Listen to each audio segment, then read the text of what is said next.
crayons! Good morning and welcome sa ating Sunday School. Handa na ba kayong makinig sa panibagong lesson? Bago ang lahat, let us pray. Close your eyes and bow your heads and let us pray. Dear God, thank you for this day. Give us wisdom and knowledge as we listen to our teachers, and we pray that you will protect us throughout the week. Guide us and our families. Give us knowledge sa aming school, and tinataas namin ang lahat sa iyo. Thank you. In Jesus' name we pray. Amen. Ngayon, let us worship with Ate Shem and Zoe.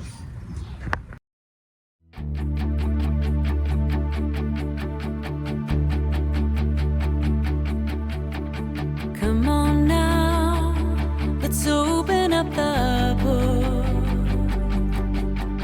Come on now and take a good long look and see God has given us all we need to be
Good morning, everyone. I'm Grandma Amy, and I'm here to share with you a story about Joseph. Ang pangalan niya ay Jose. Sa Tagalog, naalala niyo ba kung sino si Jose? Anong occupation niya? Tama, shepherd siya, tapos pinenta siya ng mga kapatid. At ngayon, nasa Egypt na siya. Alam mo, yung mga tao binibenta, dinadala nila sa market, tapos pinatayo sila doon, tapos tinatawagan nila yung mga tao kung kailangan nila ng katulong. Bibilhin sila at papagawa ng trabaho. Pero walang bayad yung trabaho. Okay, so yun ang tinatawag na slave o alipin. Ngayon, ito si Joseph o Jose, meron naman siyang buyer. Ang buyer niya is Potiphar. Naging helper siya ni Potiphar. At nakita ni Potiphar na magaling si Jose. Marunong siya mag-accounts, marunong siya sa buying and selling, pwede siyang pagtiwalaan sa mga susi. So lahat ng bagay na sa bahay, pinagtiwala niya kay Jose. At binigyan siya ng, si Jose nagbibilang lahat ng buy and sell, yung kumikita o hindi, pinapakita niya, marunong siya sa accounts. Paano kaya siya natutunan? Siguro siya yung trinain ng tatay niya sa ganon kasi meron silang inalagaan na tupa, diba? At saka baka at saka kambing. At binibenta nila yon at bumibili sila ng kung anong gusto nila. So, maraming experience si Jose. Hindi lang yon, may takot siya sa Diyos. Kwento sa kanya lahat ng istorya ng kung paano nilikha ng Diyos ang mundo, kung anong utos na binigay niya sa tao na mag-alaga sa garden, magpa-farming, at magpapadami. Okay, so ito naman si Jose, tinutulungan niya si Potiphar. Isang bagay, syempre, hindi maibigay ni Potiphar is kanyang asawa kasi ang mag-asawa, they only belong to each other, hindi pwede sa iba. Meron bang minsan nangyari sa inyo na meron adult, meron malaki na nagpapagawa sa inyo na hindi tama? Meron ba? Kung minsan, meron mga tao nagpapagawa sa atin ng hindi tama. At ito nangyari kay Jose doon sa bahay ni Potiphar.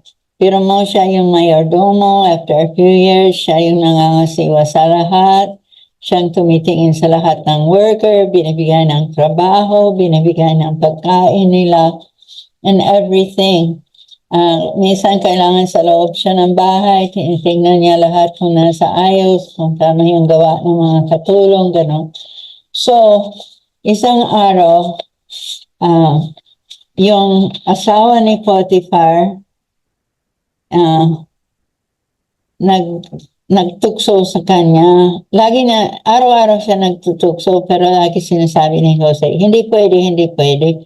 Tapos isang araw, nakataon na lahat sila lumabas saglit at nandun lang silang dalawa sa bahay. So, mas lalo siyang kinukulit si Jose. No, you have to sleep with me. Ay, pero hindi pwede kasi asawa yun ng boss. At may takot si Jose kay Lord na hindi siya pwedeng magkasala kay Lord at lalo na sa kanyang amo. So, ang ginawa niya, tumakas siya. Kailangan, meron mga times na kailangan tumakbo tayo kung tayo ay pinapagawa ng hindi maganda, no? Para maiwasan natin. So, tumakbo siya, pero hawak ng asawa ni Potiphar yung kanyang cape, o yung kanyang, hindi siya shawl, parang ah, ka- ah, parang shirt na, ano ba yun? Iba kasi ang damit nila, mainit na bansa at hindi sila masyadong nagdadamit ng ah, marami. Pero meron naman, kung sakali malamig, meron naman talagang balabal. Okay, so, kinuha niya yon. Tapos, oops. Tapos, dinala niya yon sa asawa niya. Sabi niya, tingnan mo ang sama ng ginawa ng Hebreo na dinala mo dito. Yan ang tawag nila sa people ni Jose. Tingnan mo, gusto niya akong i-rape. Tapos, pinakita niya yung shawl. Hindi niya sinabi na bakit tumakbo. Nagsinungaling siya na si Jose ang may kasalanan. Eh, siyempre, nagalit si Potiphar. Pinagtiwala niya lahat kay Jose, tapos pakialaman ang misis niya, hindi po pwede. So, nagalit siya at nilagay niya si Jose sa preso. Pero si Jose nagtiwala pa rin kay God kasi ginawa niya ang tama, wala naman siyang maling ginawa. So, ginawa niya mabuti lahat ang trabaho niya sa preso. Yung preso na yon ay isang preso ng palasyo kung saan nakatira yung hari. At si Potiphar kasi katulong siya ng hari sa military. So, doon nilagay pati yung prisoner ni King at saka yung prisoner ng mga opisyalis niya. So, anong kaya ang itsura nun? Siguro mabaho siya, siguro madilim, hindi sila pwedeng lumabas, at hindi siya magandang lugar. Pero hindi siya nagreklamo, iniisip lang niya araw-araw kung anong pwede niyang gawin. So, lahat ang pinagagawa sa kanya, ginawa niya mabuti, tapos hanggang sa pati yung tinitignan niya yung mga ibang kasama niya, tinitignan niya kung okay sila, tinitignan niya lahat. Tapos nakita ng in charge, nakita ng mga security guard, okay pala ito si Jose. Sige, magtama-tama rin na tayo at si Jose na lang gagawa. So pinagawa nila sa kanya yung pangangasiwa sa prisoner. O binibigyan niya ng pagkain nila, tinitingnan niya kung okay sila, kung sino may sakit, at kung sino ang kailangan ni doktor, ganyan. At makiusap siya para makalakad sila or something para hindi sila aburrido nandito sa loob ng prison. So si Joseph yun, si Jose.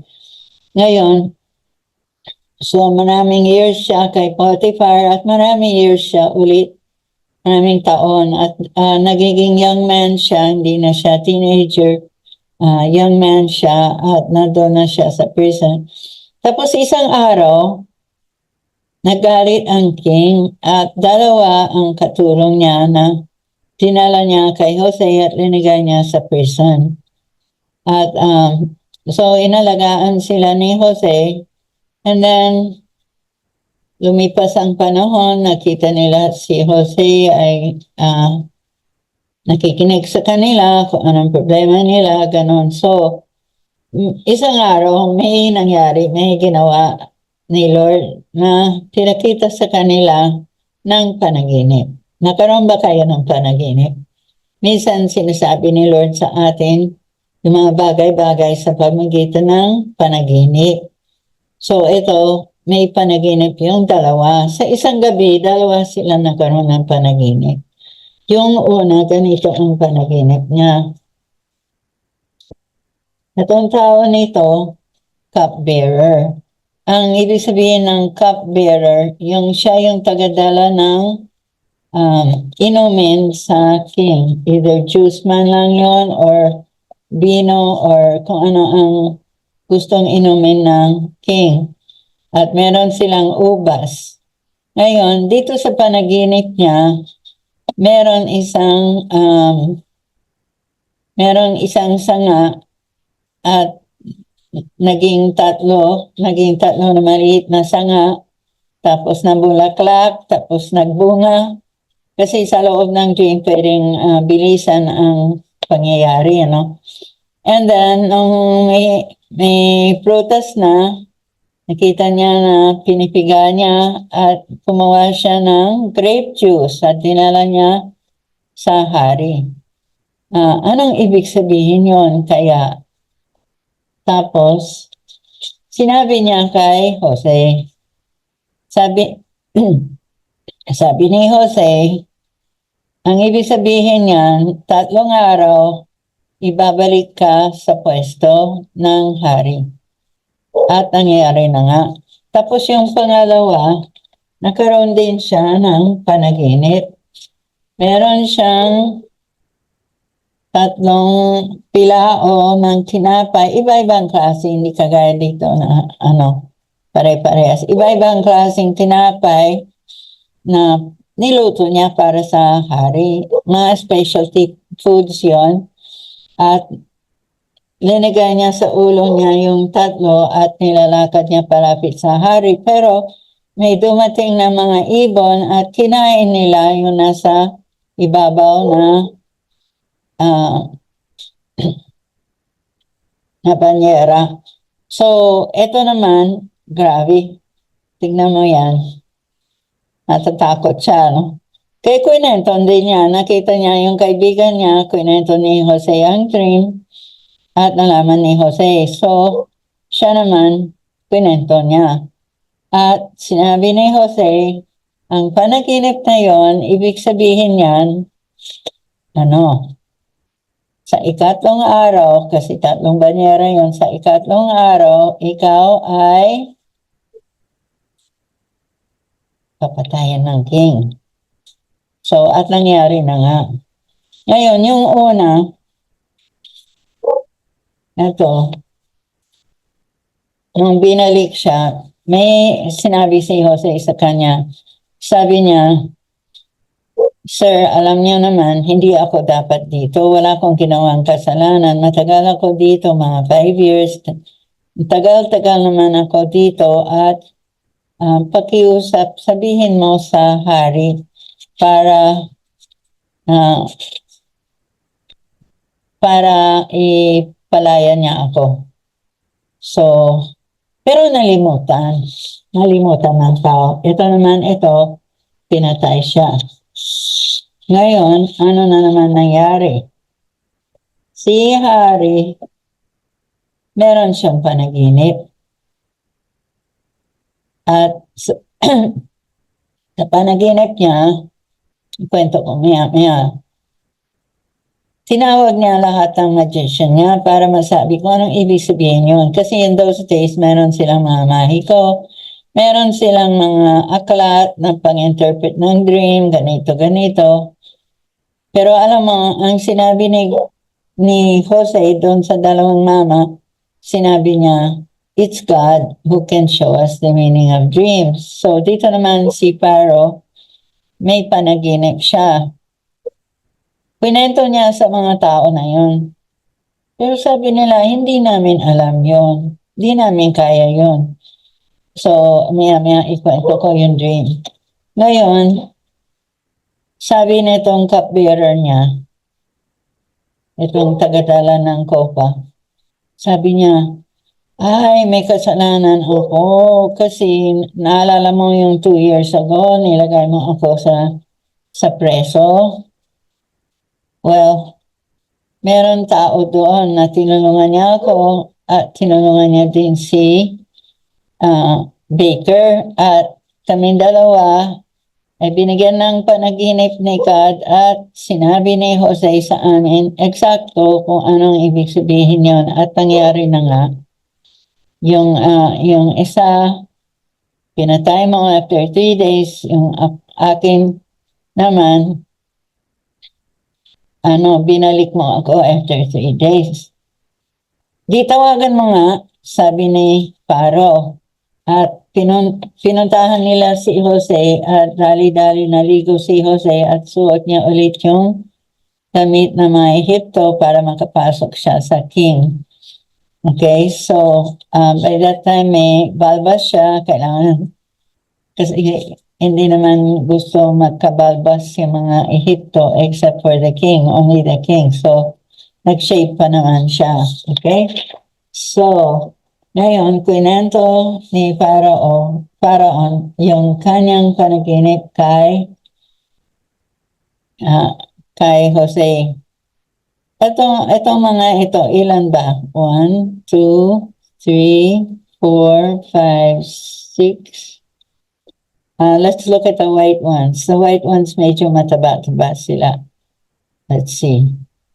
1, 2, 3, 4, 5, 6, 7. Pito sila. Tapos may dumating daw, kumakain sila.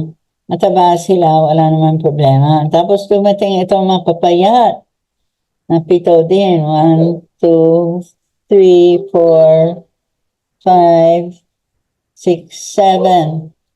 At kinain nila. Now, yung baka, hindi naman siya kumakain ng baka. Pero para sa panaginip lang, inubos nila yung puti at wala na.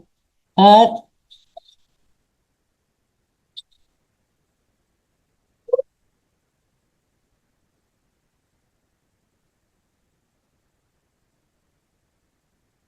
payat pa rin.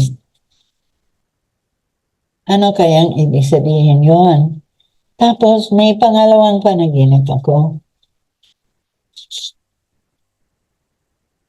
Nanaginip ako na meron, ilan ba yung 1, 2, 3, 4, 5, 6, 7 stalks of grain, ang taba-taba, at meron din mga payat at walang laman, halos 1, 2, 3, 4, 5, 6, 7. At sinabi niya, yung payat ay inubos din niya yung mataba, at pag naubos niya yung mataba, mapayat pa rin. Ano ang ibig sabihin yon? Sinabi niya kay Jose. Sabi ni Jose, hindi ako marunong, pero si God marunong siya. Siya magsasabi sa atin. Sabi niya, yung 7, yung 7 na baka na mataba ay 7 taon. 7 taon, maganda ang animo, maganda ang rice crop, maganda ang panganganak ng inyong mga bakahan, ganyan. Tapos magkaroon ulit ng 7 taon na what do you call that? Tagtuyo, walang ani, gutom ang mga tao, gutom lahat ng hayop, ganon. At uubusin lahat ng palay, ubusin lahat ng meron sa land of Egypt. So, sabi niya, kaya 2 beses because gagawin talaga, sabi ni God. Sabi niya, God means it's gonna really happen, so you better do something about it. Tapos, naglakas loob siya magsabi kay Pharaoh na, so, I think, dapat, ibigay mo isang tao na mangangasiwa at mangolekta dito sa 7 taon na mataba, mangolekta kayo ng grain sa Egypt. Kunin nyo ng 20% ng mga grains nila at itago nyo sa silo, sa taguan ng grain, ng palay. Tapos, yung iba pwede nilang kainin. So, ang ginawa ng Pharaoh, sino ang marunong? Ikaw ang marunong kasi binigay ni God sa iyo yung interpretation. So, ang nilagay niyang tao na mga ngasiwa doon, si Jose mismo. Binigyan niya ng, kwentas, binigyan niya ng sing-sing, binigyan niya ng bagong damit, at pinasakay niya sa karawahe at sabi niya, ikaw ang pangalawa sa akin. buong ari-arian ng Ehipto. At ginawa ni Joseph yung sinabi niya, kinolekta niya ng kinolekta yung mga harvest at inipon, gumawa sila ng mga lalagyan ng palay at inipon nila sa loob ng 7 taon. At dumating yung 7 taon ng tuyo, malalaman nyo next week kung ano nangyari, no? Pero tignan nyo, si Jose, mabait na tao ba siya? Siya ba may kasalanan? Pero ang tagal-tagal naman siya sa preso. Pinapagawa sa kanya ng masama? Opo, pinapagawa sa kanya ng masama, pero hindi siya sumunod. Gumawa lang siya ng tama, tumakas siya, iniwasan niya ang masama. So, may takot ba siya sa Diyos? Opo, may takot siya sa Diyos dahil lagi niya sinasabi si God lang ang magbibigay ng interpretation, si God lang ang magsasabi sa atin kung anong dapat mong gawin. So, siya ay may takot sa Diyos, ginagalang niya si Diyos. Hindi naman siya mayabang, ginawa niya lahat mabuti sa loob ng bahay ni Potiphar at saka sa preso. Ginawa niya lahat ang mabuti at lagi siya tumutulong sa iba. And then, ginawa siyang pangalawa sa hari. So, magandang kwento ba ito? Pero totoo itong nangyari. Totoo nangyari ito sa panahon ng mga Ehipto. At actually, hanggang ngayon, may mga Ehipto doon, may mga anak ng Jacob doon sa lupain na yon. So today, anong gagawin natin? Let's pray. Today, we're going to learn from God to do what is right. Amen? Let's pray. Lord, I just pray for everyone of these children na gagawa lang nila ang tama. Hindi sila gagawa ng pinapagawa sa kanila ng masama, kundi mananatili silang tapat sa iyo, magkaroon sila ng takot sa iyo, susunod sila sa utos mo, at iwasan nila yung masama sa buhay nila. Sa pangalan ni Jesus, Amen. Bye kids. See you next time.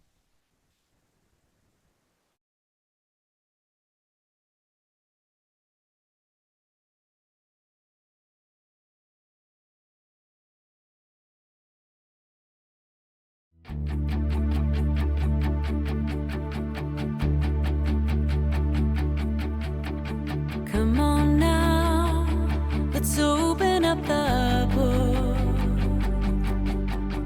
Come on now and take a good long.